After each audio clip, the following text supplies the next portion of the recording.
Gyanlok channel में आप सभी विद्यार्थियों का हार्दिक स्वागत करते हैं। हम आज विद्या क्वेश्चन बैंक 2025 के क्लास 10 साइंस के चैप्टर 1 रासायनिक अभिक्रिया एवं समीकरण के बारे में पढ़ेंगे। तो इसमें हम सबसे पहला आ जाते हैं पेज नंबर 10 और क्वेश्चन नंबर 1। ये जो है विस्तृत उत्तरीय प्रश्न है। इसमें एक ही प्रश्न में कई पॉइंट्स दिए हुए हैं। हम अलग अलग पॉइंट्स को अलग अलग क्लास में स्पष्ट करेंगे। तो सबसे पहला बात क्या कहता है, रासायनिक अभिक्रिया किसे कहते हैं, यह कितने प्रकार की होती है। ठीक है। फिर उसके बाद से कहता है प्रतिस्थापन अभिक्रिया पर संक्षिप्त टिप्पणी लिखिए। फिर कहता है संकलन अभिक्रिया पर संक्षिप्त टिप्पणी लिखिए। और इस प्रकार से बहुत सारे प्रश्न हैं। ठीक है। तो हम इसमें मुख्य रूप से जो इसके रेड कलर से हेडिंग्स लिखे हुए हैं, सिर्फ हम उसी बातों की चर्चा करेंगे। तो सबसे पहला इसमें है रासायनिक अभिक्रिया।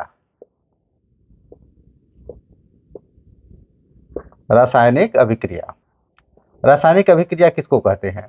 तो इस पुस्तक में रासायनिक अभिक्रिया के बारे में जो समझाया गया है, हम उसको समझाएंगे, लेकिन पहले कुछ साधारण शब्दों में समझें।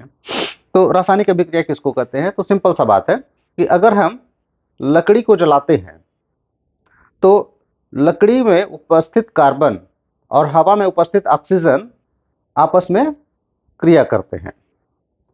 यानी कि लकड़ी में उपस्थित कार्बन और हवा में उपस्थित ऑक्सीजन आपस में क्रिया करते हैं और बना लेते हैं CO2। और क्या उसमें से निकलता है, गर्मी यानी कि ऊष्मा निकलता है। तो यह सिंपली क्या हो गया, एक रासायनिक अभिक्रिया हो गई। रासायनिक अभिक्रिया का मतलब क्या हो गया, दो या दो से अधिक पदार्थ जब आपस में किसी खास परिस्थिति में, किसी खास अवस्था में एक दूसरे से मिलते हैं, तो उनके मिलने के बाद एक नया पदार्थ बनता है। जैसे कार्बन और ऑक्सीजन मिलकर के एक नया पदार्थ बना लिए और ऊष्मा उत्पन्न होगी या ऊष्मा उसमें विलीन होगी, सोखेगी। ठीक है। तो जब दो या दो से अधिक पदार्थ आपस में मिल करके कोई नया पदार्थ बनाते हैं, तब इस प्रक्रिया को क्या कहते हैं, रासायनिक अभिक्रिया कहते हैं। ये तो हमने अपने शब्दों में समझा दिया।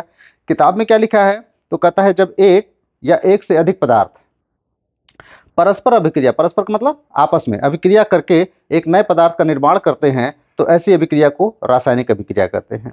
इन्होंने एग्जाम्पल के तौर पे क्या लिया है, एग्जाम्पल के तौर पे लिया है मैग्नीशियम और हाइड्रोक्लोरिक एसिड।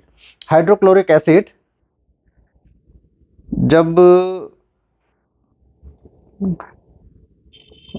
हाइड्रोक्लोरिक एसिड का मतलब हो गया कि एक एसिड है जिसका काम सफाई करने में होता है। ठीक है। तो हाइड्रोक्लोरिक एसिड का फार्मूला है HCl और मैग्नीशियम एक अन्य पदार्थ है। तो मैग्नीशियम और हाइड्रोक्लोरिक एसिड आपस में क्रिया करते हैं। कैसे करते हैं, तो पदार्थ का नाम क्या है, मैग्नीशियम। उसको किससे शो करते हैं, Mg से। इसकी क्रिया किससे हो गई, HCl से। तो यह क्या बना लेगा, यह बना लेता है Mg।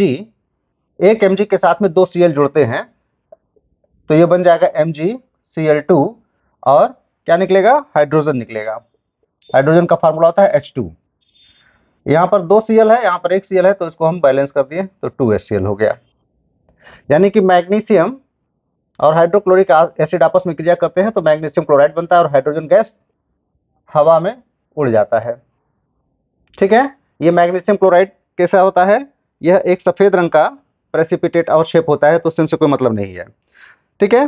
तो कहता है कि इस अभिक्रिया में मैग्नीशियम तथा हाइड्रोक्लोरिक एसिड को अभिकारक, अभिकारक का मतलब क्या हो गया, जो इस तरफ लिखे हुए हैं इसको क्या कहेंगे, अभिकारक, और इधर जो लिखे हुए हैं इसको क्या कहेंगे, उत्पाद। तो कहता है कि मैग्नीशियम क्लोराइड और हाइड्रोजन को परिणामी या उत्पाद कहते हैं। इस संपूर्ण क्रिया को रासायनिक अभिक्रिया कहते हैं। रासायनिक अभिक्रिया में भाग लेने वाले पदार्थों को अभिकारक तथा पैदा होने वाले पदार्थों को क्या कहते हैं, उत्पाद कहते हैं।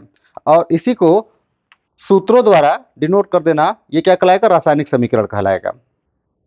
ठीक है। तो एक चीज ये हो गया। तो आज के क्लास में इतना ही, बाकी अगले क्लास में।